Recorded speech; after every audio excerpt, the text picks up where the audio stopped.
Last month saw the return of cartoons, Thunder Blight. I should explain that every so often one of the quote higher up members of the bro-analysis community will engage in a ludicrously self-indulgent group collab, often involving an alter ego monologuing about how I'm the darker side of your personality that resents your friend's success and wants to see them burn, and I represent the internal struggle within your mind. You get the idea. It's got to the point now where I have enough inner struggles of my own without having to listen to someone else pretentiously dramatise theirs and pretend like the whole internet should care for some reason. So like many, I choose to ignore them. But that's where Leo Convoy Reviews comes in, a guy obsessed with Thundercats who among other things has been bugging the likes of Dr. Wolf, Silverquill and the rest of them to address the growing paedophile issue. More on that later. Remember we talked about how sometimes you need a slap around the face? Well, Leo Convoy will administer that slap, and because of that you might not necessarily want him there all the time, but you need him. He was the one who got Vida and I to the negotiating table, and while we haven't exactly resolved our differences, the problems I have with Vida are pretty fundamental, we were able to have a calm, reasonable conversation and understand each other a little more. Anyway, the point of all this is that when Leo started pestering me to cover the revenge of self-indulgence, I was more than happy to step up and do the honours by tearing into this piece of garbage a new one.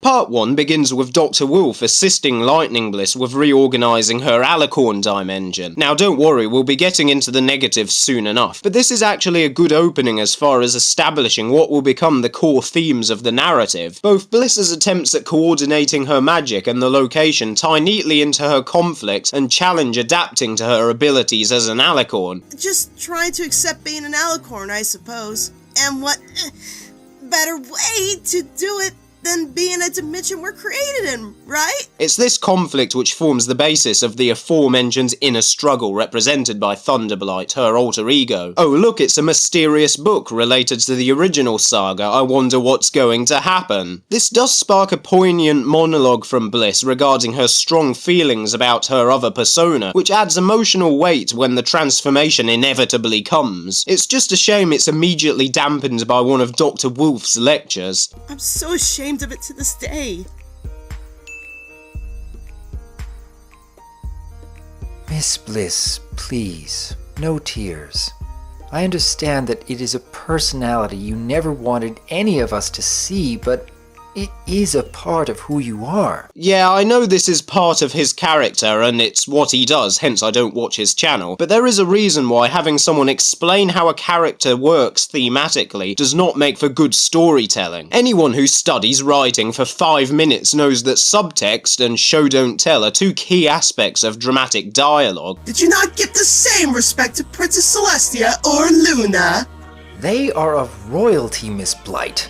Not even Lightning Bliss embraced such a title. She found it too high and mighty. It was always like her to be grounded and— Grounded?! Imagine how much more impactful this would be if the line was simply, Lightning Bliss would never embrace such a title, without the implications being patronisingly spelt out for us. As soon as Thunderblight appears, the saga goes into an identity crisis. Now of course a hammy villain can be good fun, and Thunderblight is certainly that, with her cheesy monologues and her evil laugh, but you've got to have a good control of tone, and the way this is executed gives you whiplash. One moment we're watching a Shrek meme, the next, oh wait, no, we're doing serious drama now. There were times I wish the saga would just embrace its silliness and not try to take itself so seriously. Some moments did hint at going in that direction, like this scene in part 3. I swear, if you have harmed Lightning in any way, I'll have you— Have me No. Seriously? We're doing this again? How many times are we gonna bring these alter egos back? It's like a horror movie franchise. But then it's straight back into the pretentious, emotionally charged monologues. She not only helped me with my elaborate proposal to midnight, but she's filled my life with so much color and cheerfulness. None of us would be the same without her. See, this is what I mean when I talk about self-indulgence. Why should anyone care about this stuff? Think about it, really. Are you making this for yourselves or for a wider audience? At best, it comes across as naive writing. At worst, it's an obnoxious form of egotism. But then we are dealing with the kind of people who think recording themselves play D&D makes for engaging content. Every time a tiny little startup group that's barely produced anything writes pages and pages of backstory on the Rift wiki, all I can think is, how can I be harsh on them when the so-called big players in the analysis community, who should know better, are routinely indulging in the exact same type of behaviour? You are very minor, small-time internet celebrities, if that, so get over yourselves. You saw her talents first before everybody else. You even gave her her first big break by collabing with you on your channel. Also, doesn't this line kind of reinforce the same gatekeeper mentality, you know, that gave Toon Critics so much power in the first place, which you talked about in that podcast that really should have been put out on a bigger platform instead of an obscure drama channel? On the subject of Toon... Nothing but grey? That weird voice?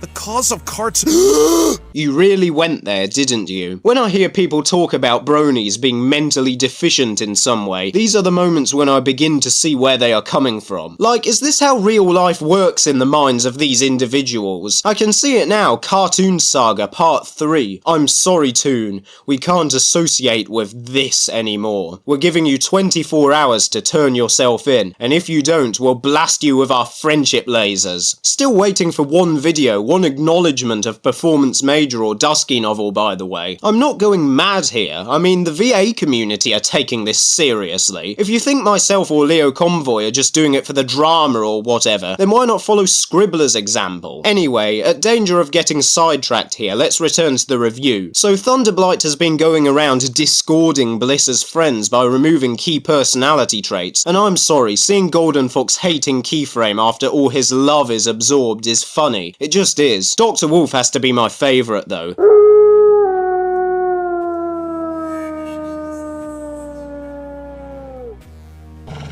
Can he just stay like this forever, please? There's a short moment of calm before the thunderstorm, so to speak, in each part, that does provide some much-needed juxtaposition and context for the havoc and destruction which Blight causes in her path. It also gives us Robin and Emerald Comet attempting to block her entry with a pile of furniture, which is just gold. Why is it these two characters in particular are so sharply written? Lightning Bliss's husband, Sub-Zero, tries to protect her friends, but cannot harm Blight. His arc didn't really go anywhere, did it? Which begs the question, what is he even doing here? He can't read lines in a way that sounds remotely natural, that's for sure. Lissy, you did it! You did it, you wonderful pony you! I knew you could! You know, just because he's your husband doesn't mean he had to be included in this, right? But I guess it ties back to that self-indulgence we discussed before. Just when all hope is lost, it seems, Aeon of Dreams appears, and, well...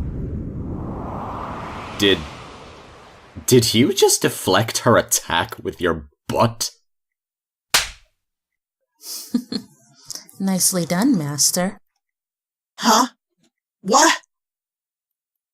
What are you? A massively overpowered plot contrivance? Credit where it's due, Aeon is entertaining in this scene, but you can't get around the fact it is a huge deus machina. Okay, it's not Aeon who actually saves the day, technically. Bliss still has to defeat her alter ego, but only after she has been distracted and weakened by Aeon. At least that's the only logical way I can explain how she suddenly has the power to do it. At best, it comes off as a confused and slightly unsatisfactory ending. Finally, we discover this saga was all really to give Lightning Bliss a new background and theme. Great, well now perhaps you can focus on producing more proper content for your channel. The animation is not especially brilliant, but really no worse than I'd expect for a half-assed production like this. The tone is all over the place, the story can't settle on what it wants to be. A goofy parody, a serious drama, an egotistical circle jerk. The reference to cartoons is very poorly judged to top it off. In conclusion...